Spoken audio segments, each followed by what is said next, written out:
जो बड़े बड़े गुनाहों और बेहयाई के कामों से परहेज करते हैं और जब गुस्सा आता है तो मुआफ कर देते हैं, और जो अपने परवरदिगार का फरमान कबूल करते हैं और नमाज पढ़ते हैं और अपने काम आपस के मशवरे से करते हैं, और जो माल हमने उनको अता फरमाया है उसमें से खर्च करते हैं, और जो ऐसे हैं कि जब उन पर जुल्म और ज्यादती हो तो मुनासिब तरीके से बदला भी लेते हैं, और बुराई का बदला तो उसी तरह की बुराई है, मगर जो दरगुजर करे और मामले को दुरुस्त कर दे तो उसका बदला अल्लाह के जिम्मे है।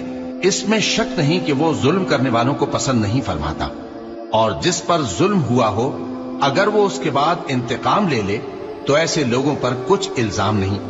इल्जाम तो उन लोगों पर है जो लोगों पर जुल्म करते हैं और मुल्क में नाहक फसाद फैलाते हैं। यही लोग हैं जिनको तकलीफ देने वाला अजाब होगा। और जो सब्र करे और कसूर मुआफ कर दे तो ये बड़ी हिम्मत के काम हैं।